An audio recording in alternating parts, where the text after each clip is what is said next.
Bueno, muy buenas tardes. Les agradezco a todos los que están aquí presentes y como siempre agradezco a los que están conectados de forma virtual. Sé que es un viernes y es temprano, pero es momento de dar inicio a este minicurso. El día de hoy tenemos un minicurso que se llama Abordando a mi paciente con apnea del sueño. Es un minicurso que está organizado por parte del doctor José Rigoberto Flores Ochoa, que todos ustedes lo conocen y a quien me voy a permitir presentarles. Espero que sea de su agrado. Vamos a estar aquí desde las 4 de la tarde hasta un poquito pasadas las 9, 10 de la noche.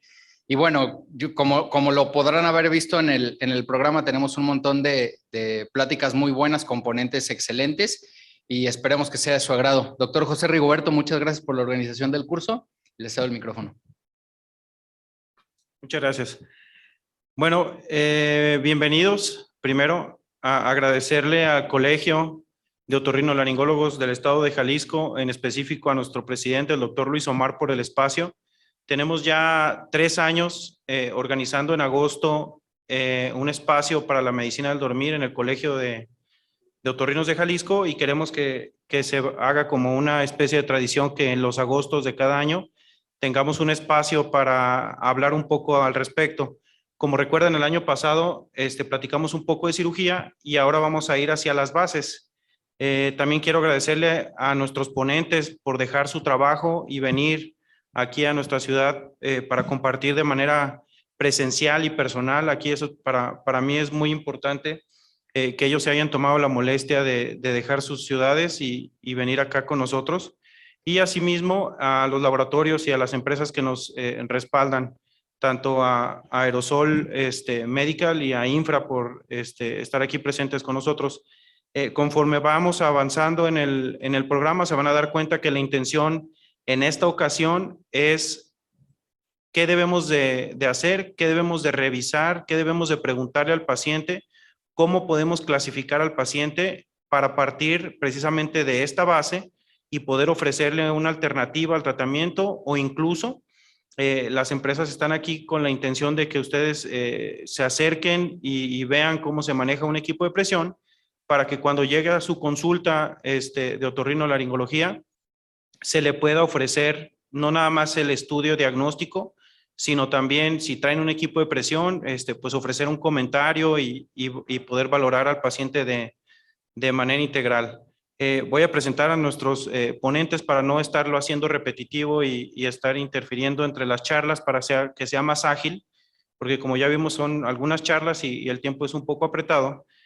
Primero va a estar con nosotros la doctora Carolina Gutiérrez, ella viene de la Ciudad de México, hizo la especialidad de otorrinolaringología en el Hospital 20 de Noviembre y en la ciudad de Odense, perdón, en Dinamarca. Tiene mucha experiencia en esto de la cirugía y medicina del dormir. Aprovechen a los ponentes, acérquense, son muy abiertos, pueden hacerles las preguntas de manera directa o ya sea después de la ponencia.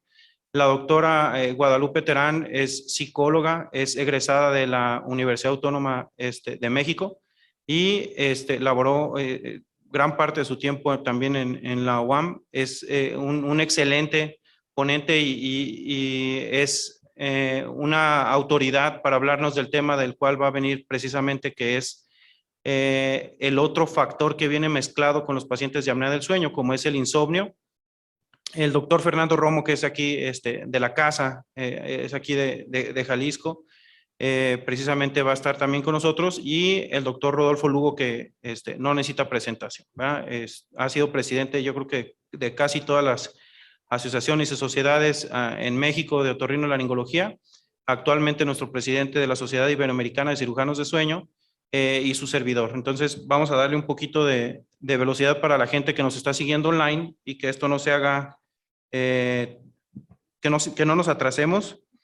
El primer tema precisamente es con la doctora Carolina Gutiérrez, la cual nos va a hacer el favor de decirnos cómo es el sueño y cómo es su estructura normal y cómo nos va a provocar la apnea del sueño una alteración en este tema. Muchas gracias, doctora, por estar aquí. Muchísimas gracias por la invitación. Es un gusto volver a estar aquí en Guadalajara con ustedes y con el colegio. Doctor Flores, muchísimas gracias. Y bueno, pues es un gusto lo que vamos a platicar el día de hoy. Y si me hacen favor de conectar mi pantalla, perfectísimo. Muy bien, bueno, pues esta tarde empezamos a hablar de sueño, algo que todos conocen, algo que todos hacemos cotidianamente y que suena muy simple, ¿no? Vamos a dormir. Eso todo el mundo lo sabe hacer bien, lo sabe hacer completo y lo sabe hacer todos los días.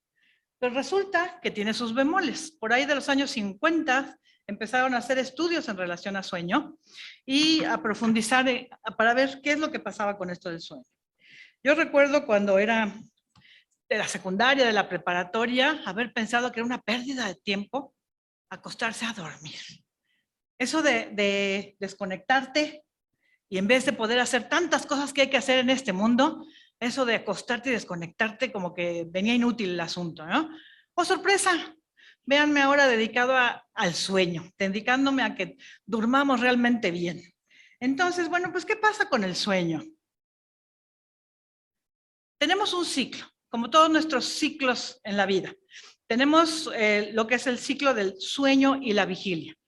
2/3 partes del día vigilia, 1/3 parte del día a dormir. ¿Y qué es el sueño? Bueno, pues es un estado fisiológico normal, cotidiano, en el cual hay una pérdida de la conciencia, hay una disminución de la movilidad y hay una reducción a la respuesta a los estímulos sensoriales. Hay muchas definiciones. A mí me parece que esta abarca los 3 puntos principales, ¿no? Estamos disminuyendo la conciencia, disminuyendo la movilidad y nuestra respuesta a lo que está pasando en el exterior. Pero lo más importante, es reversible. Es reversible en cualquier momento que esto se requiera. Y bueno, estos ciclos tienen una periodicidad y una composición, que también son cíclicos. Periodicidad, porque genéticamente estamos programados para ciclos de 25 horas, no de 24, pero bueno, de 25 horas, de las cuales 1/3 parte está dedicada para dormir y 2/3 partes para la actividad. Allá cuando éramos cavernícolas, estaba dedicado a que cuando se bajaba la luz, bajábamos la actividad y nos dedicábamos a dormir. Pero ante nuestros grandes avances en la electricidad, en la iluminación, pues empezamos nosotros a distorsionar esto de la periodicidad y actualmente tenemos pues muy alterados estos ciclos. Pero es muy importante que tengamos presente esto, que genéticamente estamos predispuestos a tener nuestros ciclos. Y en cuanto a composición, el sueño tiene también una ciclicidad dentro de sí mismo. Tenemos etapas dentro del sueño para que nos den un sueño de diferentes características en cada uno de estos episodios. Entonces, tenemos el sueño no more y el sueño more. Todos hemos escuchado como médicos, no sé cuántos de nosotros nos dediquemos más a sueño que al resto de la otorrinolaringología, pero bueno, creo que todos tenemos una muy buena, un recuerdo de cuando estábamos en la escuela de medicina, cuando estábamos en la especialidad del sueño MOR, movimientos oculares rápidos. Esto identificado a través de la electromiografía no me puedo recargar aquí. Electromiografía que nos permite saber que hay movimientos conjugados, hay movimientos de nuestros ojos en determinado periodo del sueño, que además tiene otras características e importancia. Y el sueño no more, cuando no hay esos movimientos, dice uno, ¿qué definición? Cuando no hay, pero bueno, tiene sus propias características. Sueño superficial y sueño profundo. Sueño superficial, estamos hablando de las etapas N1 y N2. La etapa N1 es cuando apenas empezamos a desconectarnos, a ser un poco más lentos al parpadear, a ser un poco más lentos en nuestra respuesta, a estar menos alerta. Y nuestra actividad eléctrica se parece todavía mucho a la actividad de cuando estamos despiertos. El N2, y entonces ya aparece una actividad eléctrica en nuestro cerebro distinta. Ahora sí que esta ya tiene ondas de diferentes tamaños, frecuencias, amplitudes, y bueno, probablemente a quien específicamente se dedica y lee estudios de sueño le interesa saber y reconocer los usos y los complejos K, pero al resto de los que no leemos rutinariamente un electroencefalograma, tal vez lo que nos interesa saber más es que es una parte muy importante del sueño, que pasamos aproximadamente el 50% de nuestro tiempo de sueño en esta etapa. Y después tenemos el sueño profundo o N3, o sueño de ondas lentas. Este N3 antes tenía dos, eran N3 y N4, a partir de la última clasificación de la Academia Americana de Sueño, que es quien probablemente pone más la pauta en cuanto a qué se hace en estas clasificaciones. Se decidió englobarlo en una sola unidad como N3 o sueño de ondas lentas o sueño profundo. Entonces, tenemos que cuando pasamos ya de este sueño profundo al sueño MOR, vamos a tener diferente actividad. El sueño superficial tiene ondas de características de más lentitud, de menos amplitud, y después el sueño MOR se vuelve a parecer a la actividad eléctrica del cerebro despierto. Entonces, dices, bueno, ¿cómo si es el sueño más profundo, aparentemente el sueño MOR, la actividad del cerebro se vuelve tan activa como cuando está el cerebro despierto? Bueno, pues es que cada fase de estas cumple diferentes funciones dentro de este dormir. Hablamos de la arquitectura del sueño cuando estamos tratando de identificar estas diferentes etapas. Y entonces tenemos que, en general, se considera que el adulto debe dormir entre 7 y 8 horas, y es la parte de cantidad de sueño normal.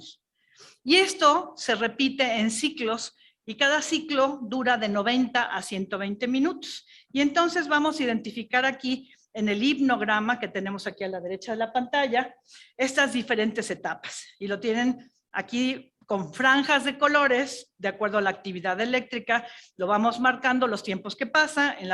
Tenemos aquí 15, 30, 40 minutos, y acá tenemos las diferentes etapas del sueño. Y entonces, típicamente, estamos despiertos cuando nos encontramos aquí arriba, en la parte más oscura. Pasamos en forma intermitente hacia N1, sueño superficial, empezamos a pasar hacia N2, a sueño que sigue siendo superficial, pero ya decíamos que duramos más tiempo en este sueño N2, y finalmente vamos al sueño N3, que es el sueño profundo, y de ahí nos vamos hacia el sueño MOR. Esta es la secuencia típica de las etapas del sueño, y esto a su vez se repite 4 o 5 veces, 4 o 5 ciclos durante el sueño, siendo las etapas de sueño MOR o REM más cortas al principio, y después de la mitad de nuestro periodo de sueño se van haciendo más largos estos periodos de sueño MOR. Y esta es la arquitectura normal, a esto le llamamos hipnograma o arquitectura normal del sueño. Cuando nosotros no permitimos que esta arquitectura se lleve tal cual debe ser, vamos a caer en problemas. Y ahora vamos a ver. ¿Qué hace? No entró las animaciones. Ok.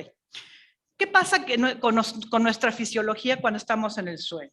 Bueno, pues pasamos una gran parte del sueño, tiene que tener una importancia. Bueno, se habla de descanso y restauración. Si estamos nosotros con mucha actividad física, hicimos mucho ejercicio, corrimos mucho, fuimos de un lado para otro, hicimos gimnasio, nuestros músculos van a estar más cansados, y entonces se habla de que necesitamos un sueño más profundo desde el punto de vista de relajación de nuestros músculos, descanso de nuestros músculos, y probablemente tengamos un poco más de tiempo de sueño N2, N3.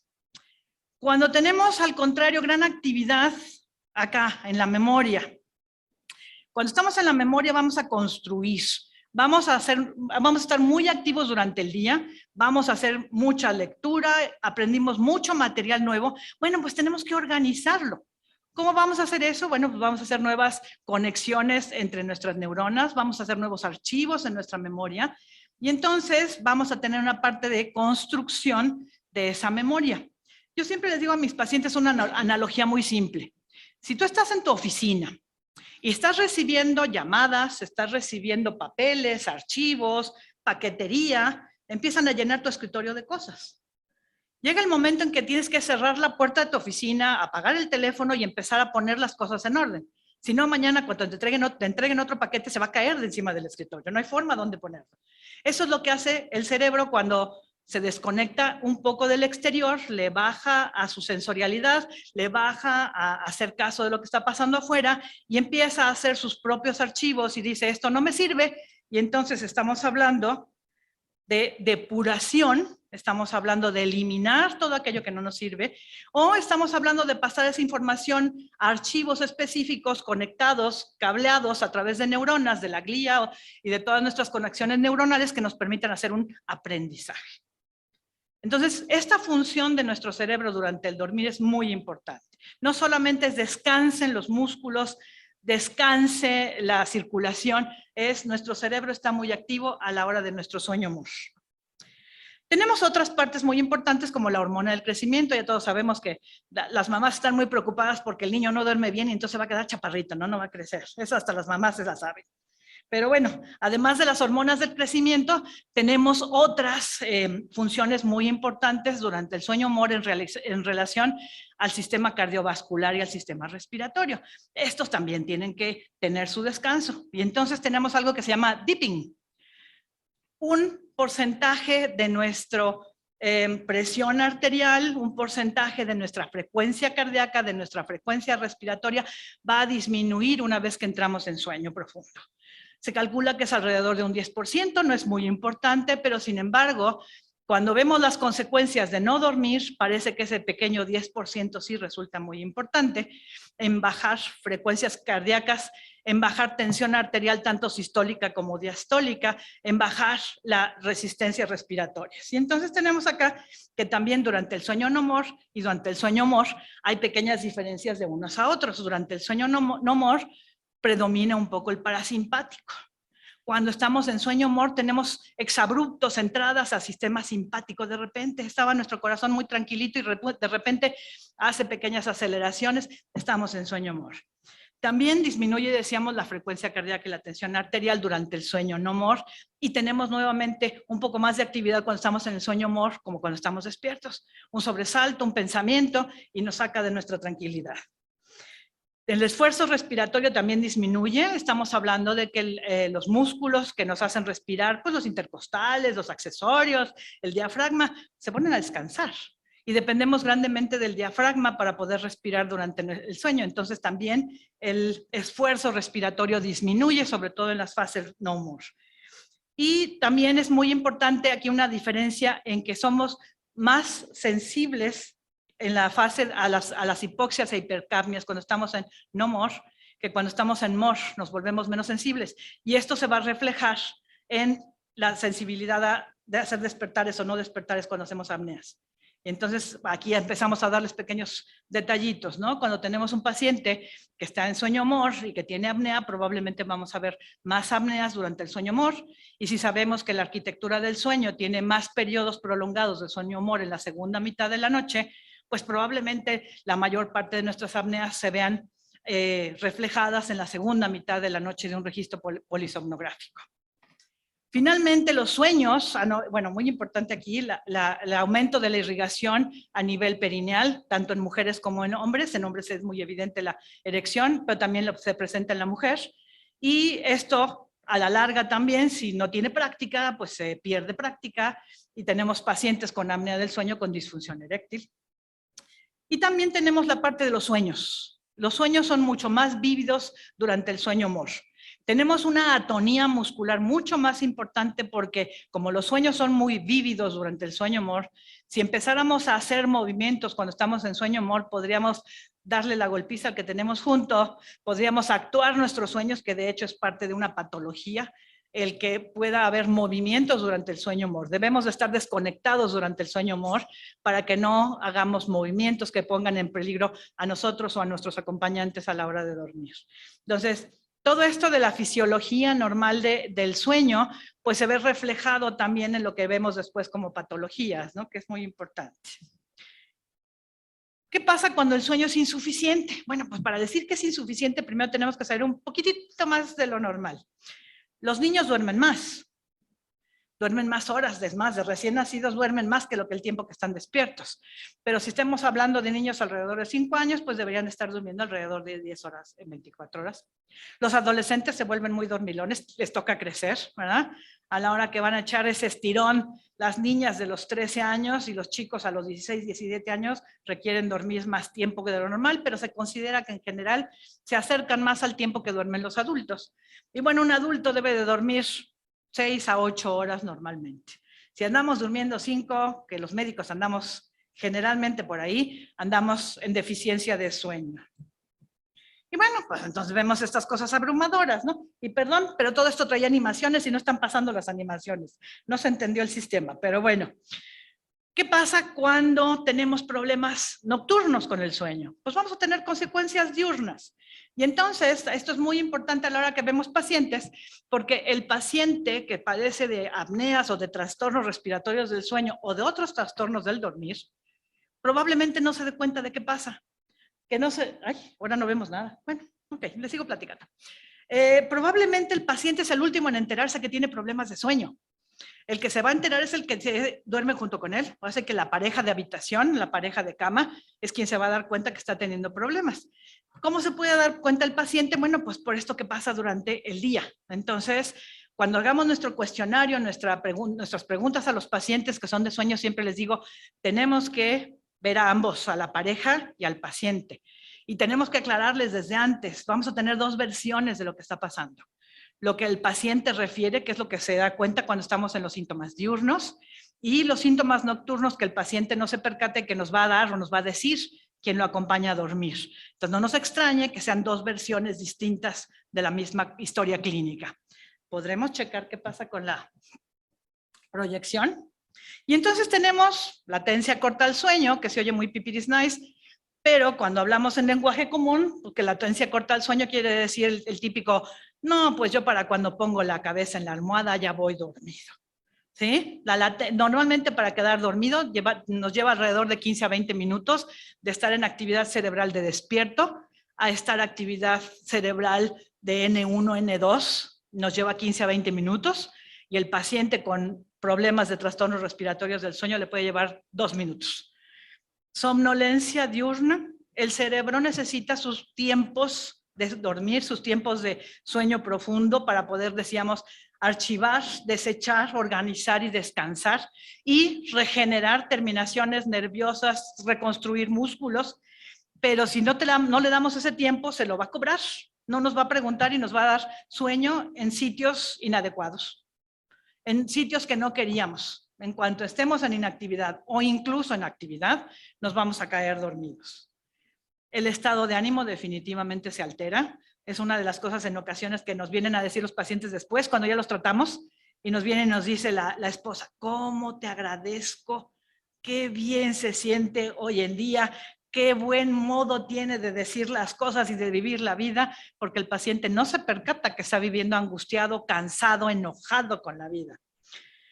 Desde luego el aprendizaje, es muy importante que tengamos nuestro periodo de descanso, si no, no vamos a aprender. Yo recuerdo mucho cuando estaba en la universidad, éramos 3 amigas las que siempre hacíamos nuestra sesión, ya saben, ¿no? De horas y días, horas y días, horas y días de estar estudiando para el examen.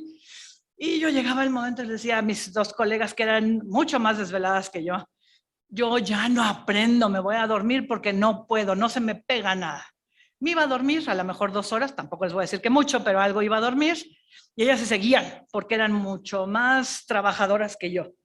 Y a la hora del examen me decían, ¿y tú la vaga? ¿Te sacaste buena calificación? ¿Cómo es posible? Me decía, pues qué churro me eché, porque aquellas estudiaron más que yo, pero ahora puedo entender que si te fuiste y te dormiste un ratito, se te pegó el conocimiento y no se te fue a la basura, ¿no? Entonces, tiene su repercusión en el aprendizaje, en la memoria y en la actividad, en muchas cuestiones de trabajo al día siguiente. Obesidad, extraordinariamente relacionada a la falta de sueño, a la obesidad. Se han buscado muchas explicaciones a esto, pero si hablamos puramente estadístico para no llevarnos mucho tiempo, definitivamente una persona con disminución de sus horas de sueño, en los niños que duermen menos de 5 horas, tienen un 1.9 más de posibilidades de ser obesos. Y si hablamos de adultos, un 1.55 más de posibilidades de ser obesos, excluyendo, ya saben, todas las demás, emparejando bien su grupo control, etc. Entonces, riesgo metabólico, finalmente, también misma historia. Decíamos que el parasimpático predomina en el sueño profundo, que es más del 50% de la noche, Y en el caso de los pacientes apnéicos, cada apnea va a significar probablemente un despertar, una descarga adrenérgica, y entonces estamos teniendo predominio del simpático en vez del parasimpático, lo cual va a hacer que el paciente sea hipertenso inicialmente de la noche y después pueda ser hipertenso durante el día, que pueda tener arritmias, que pueda tener muchos problemas de coagulación, activación de factores inflamatorios que lo pone en condiciones de una mayor formación de placas de colesterol y de calcificación a nivel del endotelio vascular. Y bueno, a golpe de rapidísimo, esto era lo que inicialmente les quería comunicar de sueño. Vamos a prestarle el micrófono a alguien más para que sigan adelante con la programación y nos vemos en un ratito.